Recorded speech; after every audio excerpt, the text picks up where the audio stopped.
Video के description के अंदर एक लिंक दिया गया है, वहीं से ही मैंने सारे सवाल उठाए हैं और वहीं से ही आपके सारे सवालों के जवाब दिए जाते हैं। तो अगर आप भी चाहते हैं कि आपके सवालों का जवाब दिया जाए, वो भी 24 घंटे के अंदर अंदर, और लिखित जवाब, तो वहीं से आप अपने सवाल पूछ सकते हैं। डिस्क्रिप्शन के अंदर लिंक है और कुछ इस टाइप से भी मैं जवाब आगे देने की कोशिश करूंगा, मतलब कि वीडियो फॉर्मेट के अंदर। तो वहाँ पर जाकर के बेझिझक अपने सवाल पूछिए। अब ज़्यादा कन्फ्यूज़न क्रिएट नहीं करते हैं और आपके जो सवाल आपने पूछे हैं वो मैं जवाब देने की कोशिश करता हूँ। बहुत नई नई गाड़ियाँ जो है वो लोग ख़रीदना चाह रहे हैं आजकल, देखते हैं कि क्या होता है आने वाले मंथ्स के अंदर। तो सबसे पहले जो रंजीत जो हैं, वो जो महाराष्ट्र से हैं, उन्होंने सवाल पूछा है। इनके पास स्विफ्ट है 2022 वेरिएंट जो है, वो एएमटी है। ये कहते हैं कि मुझे कोई शिकायत नहीं है इस गाड़ी से, सिर्फ दो ही शिकायतें हैं। एक तो जब ये चलाते हैं तो थोड़ा सा जर्क महसूस होता है। मैं बिल्कुल समझ सकता हूँ कि एएमटी के अंदर जो है जर्क आता है, हालांकि इंडस्ट्री के अंदर सबसे प्यारा एएमटी मारुति ही देती है। उसके बावजूद भी यस, जर्क तो है, एएमटी है तो। और दूसरा कि इसके अंदर थोड़ी सी पावर की कमी महसूस होती है। भाई साहब की जो रनिंग है वो जो है वो 10,000 से ज़्यादा नहीं है, ईयरली में बात कर रहा हूँ। तो इस हिसाब से इनको एक बहुत ही मतलब कि ड्यूरेबल गाड़ी चाहिए और इनको टॉर्क कन्वर्टर के साथ में गाड़ी चाहिए, बहुत ही पावरफुल चाहिए। ये कह रहे हैं कि as powerful engine as possible, जितना हो सके उतना पावरफुल जो है ना इंजन चाहिए। 16-17 लाख का जो है इनका बजट है। पेट्रोल और डीजल दोनों ही इनको चलेंगी। और जो है इन्होंने सारी की सारी डिटेल जो आप पढ़ पा रहे होंगे वो सारी चीज़ें दी हैं। देखिए, तो मैं समझ सकता हूँ कि इनको एक पावरफुल मशीन चाहिए, और पावरफुल मशीन की जब बात आती है तो महिंद्रा की जो कॉम्पैक्ट एसयूवी है 3XO हमारे दिमाग में ज़रूर से ज़रूर आती है। वो टॉर्क कन्वर्टर के साथ भी आती है। इनकी सभी की सभी रिक्वायरमेंट जो है वो गाड़ी पूरा करती भी है, और अंदर से स्पेसियस भी काफ़ी है और बहुत ही सेफ गाड़ी भी है। लेकिन हाँ, जब आप एक पावरफुल इंजन को चूज़ करते हैं तो आप एवरेज को थोड़ा सा भूल जाइए, क्योंकि पावरफुल इंजन जो है वो कभी भी उतनी ज़्यादा एवरेज जो है वो प्रोड्यूस नहीं करता है।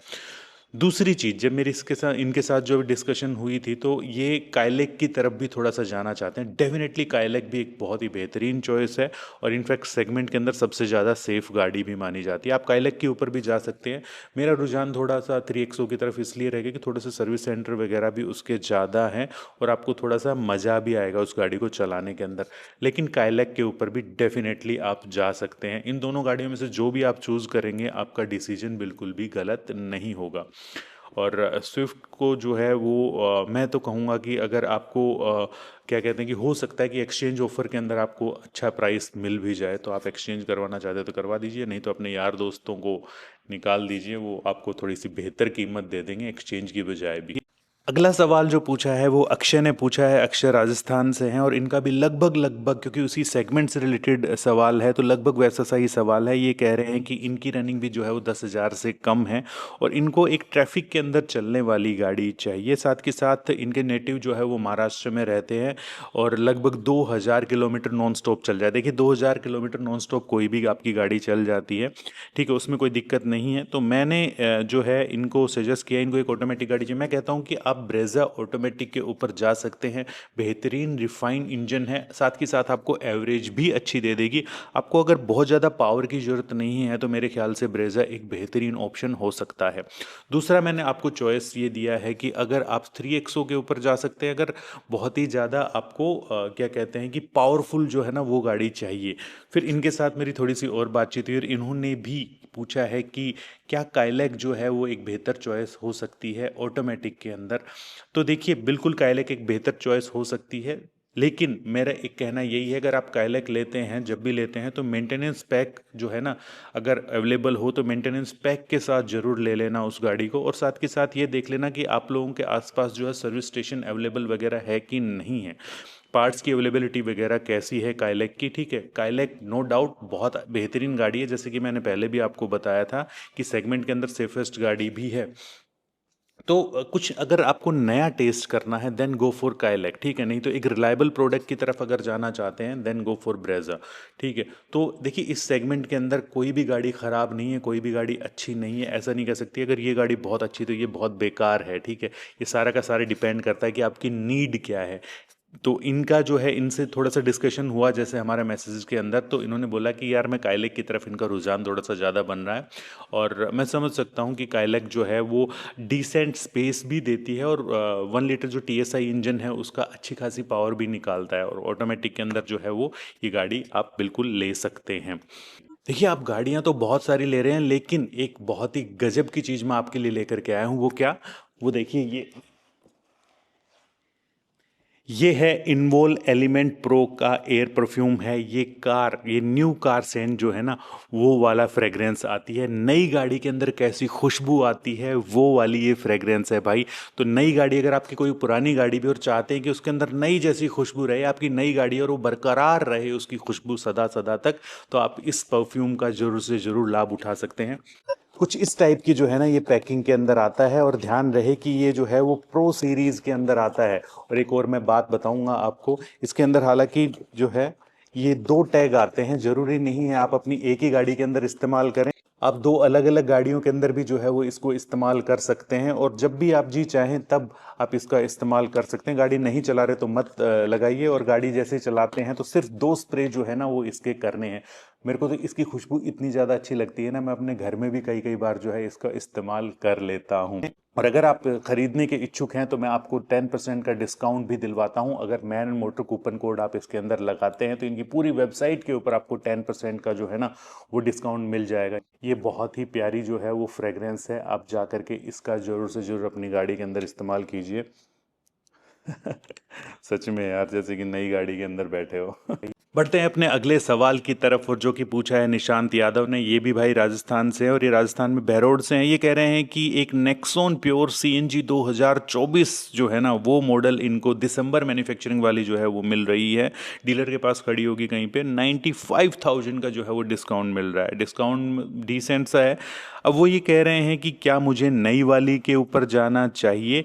ये कह रहे हैं कि ऑलरेडी जो है इनके पास ब्रेजा LXI CNG है फैमिली के अंदर, तो नेक्सॉन उसके मुकाबले में कैसी गाड़ी रहेगी। बहुत ही ज्वलंत क्वेश्चन जो है वो इन्होंने पूछ लिया है। निशांत जी, मैं आपको एक बात बताना चाहूँगा कि देखिए, अगर आपको नेक्सॉन CNG ही लेनी है तो मैं कहूँगा कि नए वाले वेरिएंट के ऊपर जाइएगा, क्योंकि मेरे ख्याल से ये वाला प्योर CNG वाला जो है वो डिसकंटिन्यू हो चुका है।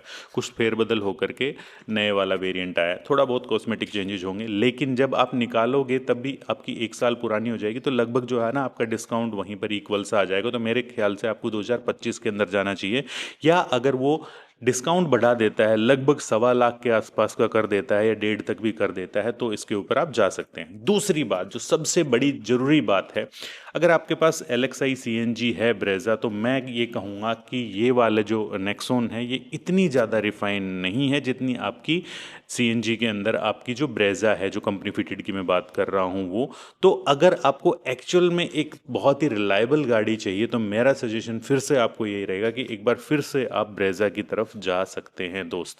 ठीक है, अगर इन दोनों को कंपेयर करते हैं तो की मैं बात कर रहा हूँ, हो सकता है कि थोड़ी बहुत, और जो कि ज़रूरी नहीं है, थोड़ी बहुत आपको एनर्जेटिक शायद ये लग सकती है, लेकिन एवरेज भी इसकी कम होगी नेक्सॉन की। दूसरी बात की जो कैबिन नॉइस वगैरह जो है, इंजन की नॉइस वगैरह है, वो आपको ज़्यादा फील होगी इसके अंदर। और अगर मैं रिफाइनमेंट की बात करता हूँ इंजन की, तो भी आपका ब्रेजा के अंदर थोड़ा सा बेहतर आपको मिलने वाला है। तो मेरे ख्याल से ब्रेजा जो है, अगर आपको लॉन्ग टर्म के अंदर चाहिए गाड़ी, तो ब्रेजा थोड़ी सी ज़्यादा बेहतर चॉइस आपके लिए हो सकती है। अगला सवाल जो है वो कोमल का है, और कोमल महाराष्ट्र थाने से हैं, और ये पूछ रही हैं शायद कि एक कार लेनी है इनको 5 से लेकर के 6.5 लाख के बीच में। ये थोड़ा सा कंफ्यूज हैं कि नई गाड़ी लें या पुरानी गाड़ी लें।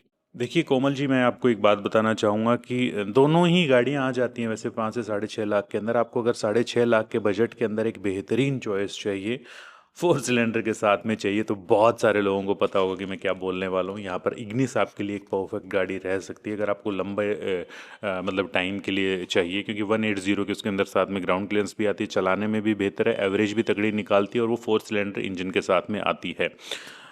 दूसरी बात कि अगर आप एक यूज्ड गाड़ी के ऊपर जाते हैं, मैंने आपको दोनों ऑप्शन दे रहा हूँ, अगर आप एक यूज्ड गाड़ी के ऊपर जाते हैं तो आपको इस प्राइस के अंदर जो है वो अगर आपके आसपास फोर्ड का सर्विस स्टेशन है तो ठीक है, और क्योंकि आप महाराष्ट्र से हैं और जंग लगी हुई गाड़ियाँ वहाँ पे बहुत ज़्यादा होती हैं, तो रस्टिंग की प्रॉब्लम पहले से चेक कर लेना। कोई भी यूज्ड गाड़ी के ऊपर अप्लाई होता है ये चीज़, ठीक है। तो आप इको स्पोर्ट वगैरह टाइप की गाड़ी भी ले सकती हैं, आपको बहुत अच्छी कंडीशन के अंदर मिल जाएगी। एंड आप क्योंकि महाराष्ट्र से थाने वगैरह से, तो मैं सोच के चल रहा हूँ कि वहाँ पे फोर्ड की सर्विस काफ़ी अच्छी होगी। दूसरी चीज़ कि आप ख़रीद सकते हैं, वैसे पुरानी ब्रेज़ा भी मिल सकती है, लेकिन अगर आप एक ज़्यादा कंफर्टेबल गाड़ी चाहते हैं देन होंडा सिटी भी एक बेहतरीन चॉइस आपके लिए यहाँ पर एक हो सकती है, ठीक है। तो ये 2-3 ऑप्शन हैं यूज्ड के अंदर। नई के अंदर मैंने आपको एक ऑप्शन बता दिया है। देखिए यहाँ पर एक इंटरेस्टिंग और डिबेट कर सकते हैं यहाँ पर लोग कि यार आप टाटा पंच क्यों नहीं बता रहे हो। देखिए पंच जो है, पंच भी आप खरीद सकते हैं, बेस वेरिएंट ऑफ कोर्स, ठीक है। पंच के ऊपर भी आप जा सकते हैं, कोई खास ज़्यादा बुराई नहीं है उस गाड़ी के अंदर। लेकिन बात आती है जब इंजन के रिफाइनमेंट की, तब थोड़ी सी ये 4 सिलेंडर वाली गाड़ी थोड़ी सी आगे निकल जाती है।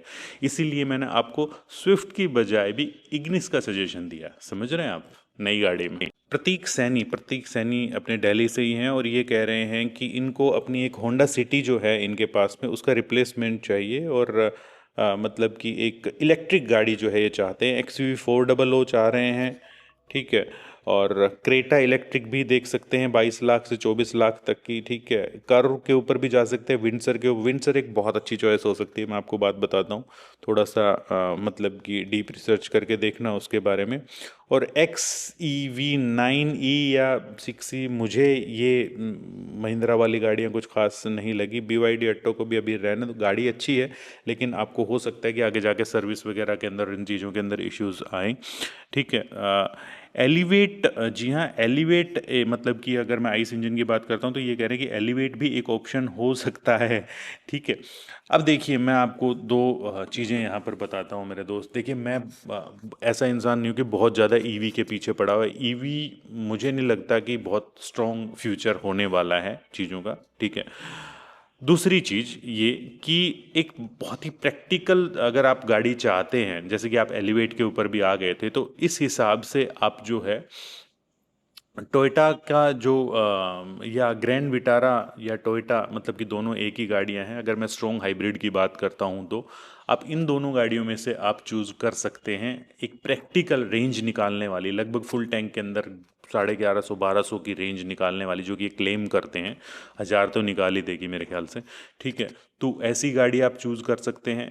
दूसरी चीज़ की ऑटो एक्सपो के अंदर जब हमने विटारा को एक्सपीरियंस किया, तो वो थोड़ी सी लॉजिकल बेहतर एक ईवी हो सकती है। क्यों हो सकती है मैं आपको बताता हूँ कि वो डेफिनेटली क्रेटा के प्राइस से नीचे आएगी, कम आएगी, उसी सेगमेंट की गाड़ी है। साथ ही साथ वो ईवी प्लेटफॉर्म के लिए पूरा स्ट्रक्चर ही बनाया गया है। ऐसा नहीं कि कोई भी जो आइस जो है ना गाड़ियाँ आ रही हैं उनके स्ट्रक्चर के ऊपर जो है वो ईवी जो है उन्होंने बना करके दे दी। नहीं, ये पूरा स्ट्रक्चर ही ईवी के लिए तैयार हुआ है, तो स्पेसिफिक ईवी के लिए ही ये गाड़ी बनाई गई है।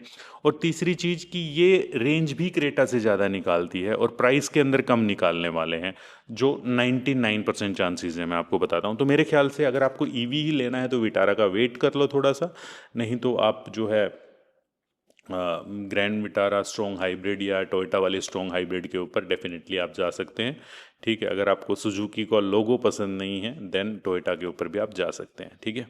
मनीष दुबे जी क्या कह रहे हैं, यूपी से हैं और ये कह रहे हैं कि इनका जो है वो 10,000 से कम की रेंज है, मतलब कि चलाने की। और ये कह रहे हैं कि 1.5 लाख से 3 लाख के बजट के अंदर कोई यूज्ड गाड़ी जो है ना वो बताइए। अगेन यूज्ड गाड़ी के अंदर जा रहे हैं, आपको पुरानी सिलेरियो मिल सकती है, ठीक है। और वैगन आर भी आपको मिल सकती है पुराने वाली। और क्योंकि ये गाड़ियाँ आपको तंग कम करेंगी, सरदर्दी कम। अगर आपने गलती से कुछ गलत चीज़ उठा भी ली तो ये बड़े ही जल्दी जो है वो ठीक हो जाती हैं, समझ रहे हैं। कोई ज़्यादा परेशान जो है ना वो आपको नहीं करेंगी ये गाड़ियाँ। ऑफ बीट गाड़ियों को फ़िलहाल के लिए हटा दीजिए, क्योंकि ऑफ बीट गाड़ियों का जो है ना वो यूपी से हैं आप, गोरखपुर से। मुझे लगता है कि उधर की तरफ शायद पार्ट्स वगैरह मिलने में दिक्कत आए ऑफ बीट गाड़ियों के अंदर, तो बेहतर होगा कि इन्हीं गाड़ियों के ऊपर रहें आप। अगला सवाल जो है प्रतीक पाटिल भाई ने पूछा है, ये भी महाराष्ट्र से हैं और ये कह रहे हैं कि यारिस 2018 जी CVT मॉडल इनको मिल रहा है 21,000 चली हुई है, लेकिन कितने में मिल रहा है? 7 लाख के अंदर मिल रहा है। थोड़ी सी महंगी है, थोड़ी सी महंगी है, ठीक है, नो डाउट। देखिए, मैं आपको बिल्कुल नहीं कहूँगा कि यार इस एक फैंटास्टिक गाड़ी है, फैंटास्टिक गाड़ी थी एक्चुअली, ठीक है, और थी इसी वजह से इसकी थोड़ी सी रीसेल भी डाउन है, लेकिन अभी भी आपको थोड़ी सी महंगी मिल रही है 2018 के मॉडल के हिसाब से। सीवीटी जो ये है, आ, जा सकते हो इसके ऊपर, बहुत ही गलत डिसीजन नहीं होगा। और लेकिन ये जरूर देख लेना कि यस, पार्ट्स वगैरह अवेलेबल हैं कि नहीं है इस गाड़ी के, आप अपने जो डीलर के पास में जा करके। दूसरी चीज़, इसकी बजाय मैं आपको कहूँगा कि आपको 4th जेन वाली होंडा सिटी सीवीटी जो है वो भी आपको मिल जाएगी इतने में, बहुत ही प्यारी कंडीशन के अंदर मिल सकती है, ठीक है। तो आप, अगर आपको वो मिल जाती है तो उसको ज़रूर चूज़ करना, क्योंकि वो ज़्यादा चलन में भी है, पार्ट्स वगैरह की अवेलेबिलिटी भी मतलब कि कोई दिक्कत वाली बात नहीं होगी। जब आप रीसेल करोगे तो रीसेल भी आपकी ज़्यादा नहीं टूटेगी, यारिस की बिल्कुल टूट जाएगी उस टाइम तक जब आप बेचोगे तो, ठीक है। कंफर्टेबल तो दोनों ही इक्वल हैं, इसमें कोई दिक्कत वाली बात नहीं है, और वो भी सीवीटी के अंदर आती है, वो भी सुपर रिफाइंड जो है वो है। तो फर्स्ट चॉइस वो रखना, अगर नहीं मिलती है तो इसके ऊपर भी आप जा सकते हो। और ये जो है वो लगभग 6.5 के आसपास अगर आ जाए तो एक थोड़ी सी डिसेंट सी रहेगी। 6 से 6.5, 6.5 इज़ फाइन। अगला सवाल है सुखजिंदर जी का, और इन्होंने जो है वो कह रहे हैं कि रिसेंटली इन्होंने Mahindra Thar AX7 petrol variant ले लिया है और ये खुश नहीं है। ये चंडीगढ़ से हैं, और चंडीगढ़ में थार वगैरह और इस टाइप की गाड़ियाँ काफ़ी होती हैं, और ये कह रहे हैं कि खुश नहीं है क्योंकि ये फ्यूल एफिशिएंसी जो है ना वो बहुत ही बेकार। ऑफ कोर्स, देखिए, ये सवाल आपका जायज़ बनता था पहले पूछना, तो हम आपको रोक देते वहीं की वहीं, ठीक है, कि अरे रुको भैया, अगर आपकी ये रिक्वायरमेंट है तो इस गाड़ी को मत लो। और मैं आप लोगों को भी कह रहा हूँ कि अगर आप लोग पहले ही सवाल पूछ लो तो ये आपको दिन नहीं देखना पड़ेगा। जैसे सुखी पाजी अभी जो है वो इस गाड़ी को बेचना चाहते हैं, लेकिन फिर हमने थोड़ी सी देखी इनकी कि भाई इनका जो है वो रनिंग 10,000 से कम ही है। तो अगर देखेंगे तो बहुत ज़्यादा रनिंग नहीं है। घाटा किस चीज़ में होगा? जब आप इस गाड़ी को बेचोगे तो आपका अच्छा खासा पैसा इसके अंदर टूट जाएगा। तो मैं कहूँगा कि, और उसके बाद फिर आप कोई नई गाड़ी खरीदोगे, ठीक है, उसके अंदर भी आपको पैसा लगाना पड़ेगा। तो मैं कहूँगा कि इतना ज़्यादा, तो थोड़ा सा पेट्रोल के अंदर ही जो है ना आप पैसा लगा दो इसके अंदर, गाड़ी को चलाओ अच्छे से, गाड़ी के मज़े लो, ज़्यादा फालतू की मार्केटिंग वार्केटिंग के चक्करों में मत पड़ो, ठीक है।